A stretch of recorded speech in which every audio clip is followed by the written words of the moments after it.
नमस्कार मित्रों, मैं उत्तराखंड बेरोजगार शिक्षक संघ से आशीष बिष्ट आप सभी के सामने एक बार फिर से मौजूद हूँ।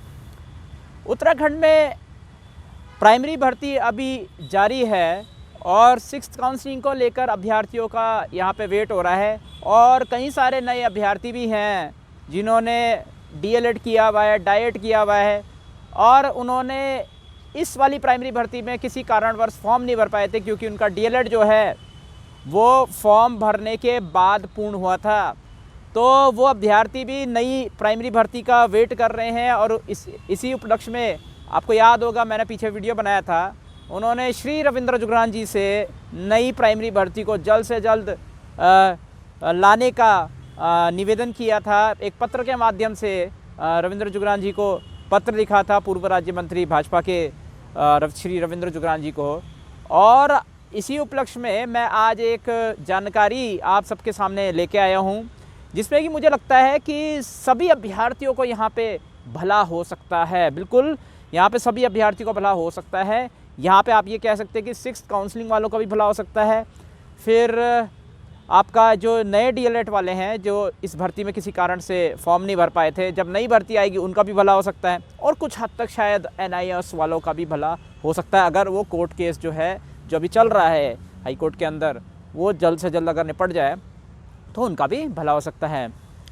तो आज इस वीडियो में मैं उत्तराखंड के अंदर जो प्राइमरी भर्ती है उसमें कुल कितने पद रिक्त हैं उसकी जानकारी लेके आया हूं और जितने पद रिक्त हैं मुझे लगता है कि यहाँ पे लगभग सभी अभ्यर्थियों का इसमें चयन हो जाना चाहिए। तो आइए देखते हैं कि उत्तराखंड के अंदर कितनी कुल प्राइमरी भर्ती में सीटें अभी खाली हैं। यहाँ पे आप स्क्रीन पे मैं आपको बता दूं, यहाँ पे मैं आपको दिखा दूंगा, आप यहाँ पे देख सकते हैं।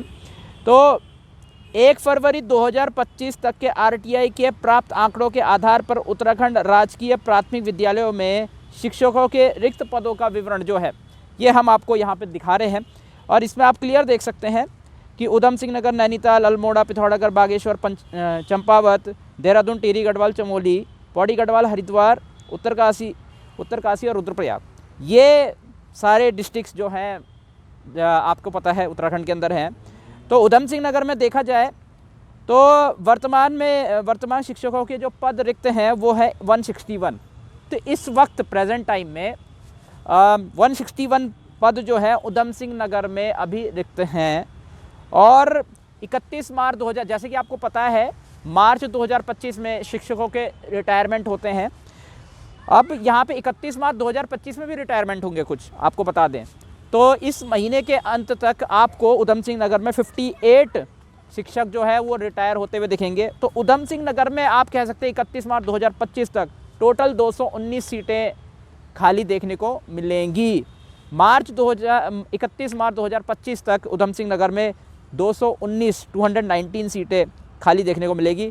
नैनीताल में टोटल 31 मार्च तक 321 यानी 321।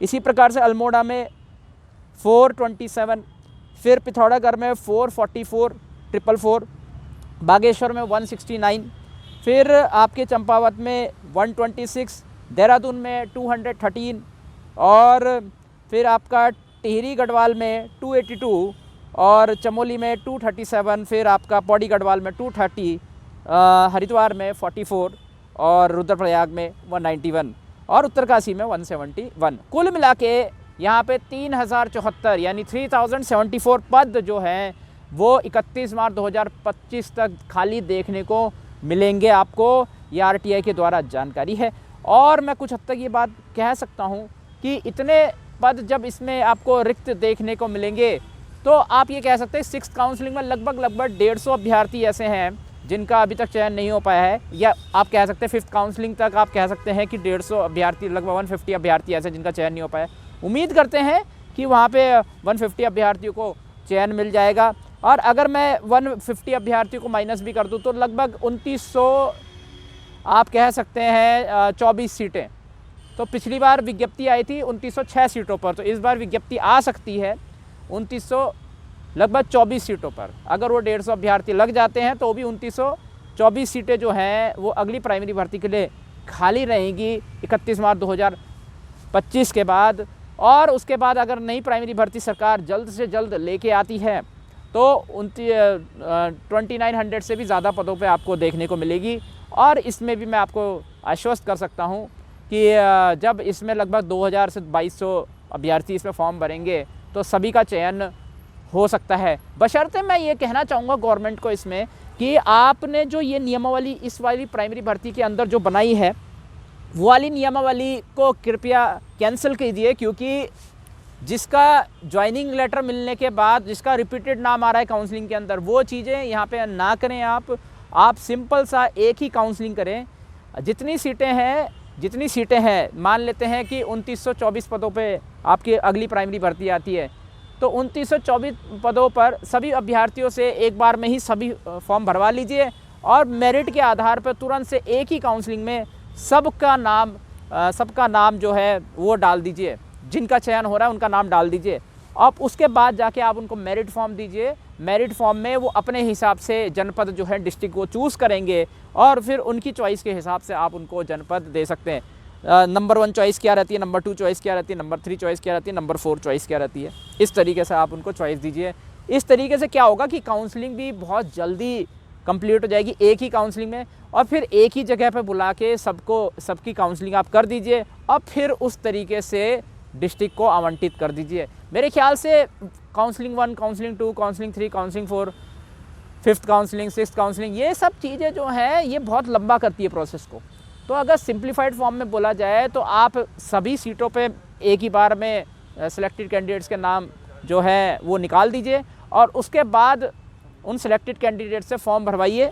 और फिर जैसा कि आप कह सकते हैं कि शायद एलटी में भी लगभग ऐसे ही होता है, लेकिन एलटी में आपको पता है डीवी लिस्ट जारी होती है, उसको अगर छोड़ दें तो पहले रिजल्ट जारी कीजिए, सभी कैंडिडेट्स का सिलेक्टेड कैंडिडेट्स का रिजल्ट जारी कीजिए और उसके बाद जाके उनसे जनपद की चॉइस जो है पूछी जाए फॉर्म के अंदर, जिसको आप डिस्ट्रिक्ट फॉर्म भी कह सकते हैं कि डिस्ट्रिक्ट चॉइस फॉर्म भी कह सकते हैं कि हाँ भाई उसमें डिस्ट्रिक्ट आप चूज़ कीजिए अपना।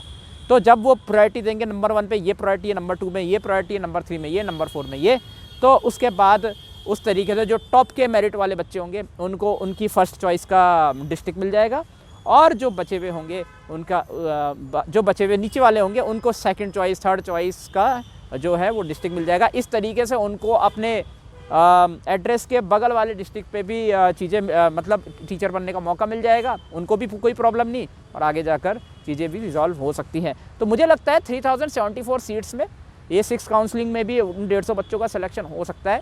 फिर जो डीएलएड वाले बच्चे हैं जो किसी कारण से इस फॉर्म को नहीं भर पाए, जो अगली प्राइमरी भर्ती का वेट कर रहे हैं, उन सब का भी इसमें चयन हो सकता है।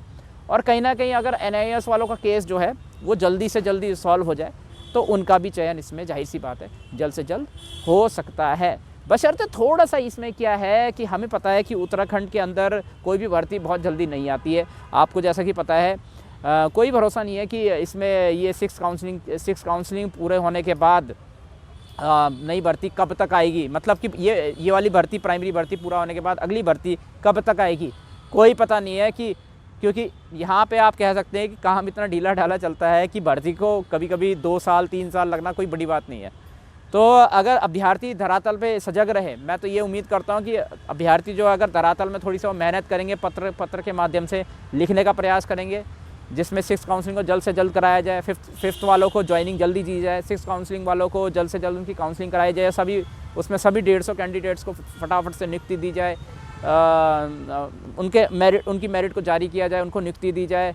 अगर उसी में वो 150 कैंडिडेट पूरे हो जाते हैं तो भाई 6 काउंसलिंग के बाद इस भर्ती को पूर्ण कर उसके बाद नई भर्ती को तुरंत से लाया जाए। ये सारी चीज़ें जो हैं शासन स्तर पर, प्रशासन स्तर पर तेज़ी से होनी चाहिए और मेरा यह मानना है कि सभी का इस भर्ती के अंदर भला होना चाहिए। बशर्ते थोड़ा सा बच्चों को सब्र रखने की ज़रूरत है। एक दूसरे के बारे में बुरा ना सोचें कि ये आपके दुश्मन है, वो आपके दुश्मन है, ऐसा नहीं होना चाहिए। आप सब अगर एकजुट रहेंगे, एकता के बंधन में बंधे रहेंगे तो मुझे उम्मीद है समय थोड़ा सा ज़्यादा लग सकता है लेकिन परिणाम जो है वो सकारात्मक ही निकलेगा। तो क्या लगता है आपको, नीचे कमेंट सेक्शन में बताएं, क्या यहाँ पे 3074 पदों पर क्या सभी को क्या बोलते हैं, सभी को चयन मिल सकता है कि नहीं मिल सकता है? जो 6 काउंसलिंग वाले उनको चयन, जो 150 बच्चे हैं 6 काउंसलिंग के अंदर, उनको चयन मिल पाएगा नहीं मिल पाएगा? नए वाले अभ्यर्थियों को जल्दी चयन मिल पाएगा नहीं मिल पाएगा? आप ये कमेंट सेक्शन में भी बताइए कि जो प्राइमरी की नई भर्ती है वो कब तक आनी चाहिए और 6 काउंसलिंग कब तक समाप्त हो जानी चाहिए, जो ये वाली प्राइमरी भर्ती है कब तक समाप्त हो जानी चाहिए, कोशिश की जाए। और मतलब सभी बच्चों के सिलेक्शन के साथ इसमें ये काउंसलिंग जो है या ये आप कह सकते हैं उत्तराखंड की प्राइमरी भर्ती जो है वो पूर्ण हो जाए। कितनी जल्दी ये पूर्ण हो आपकी क्या इच्छा है, नीचे कमेंट सेक्शन में बताएं। नई भर्ती कब आनी चाहिए ये भी कमेंट सेक्शन में ज़रूर बताएं। और क्या सबका चयन होना चाहिए, नहीं होना चाहिए, सबका भला होना चाहिए ये भी कमेंट सेक्शन में ज़रूर बताएं। इस वीडियो में इतना ही। मैं उत्तराखंड बेरोजगार शिक्षक संघ से आशीष बिष्ट आप सभी से अनुमति लेता हूँ। जय भारत, जय उत्तराखंड।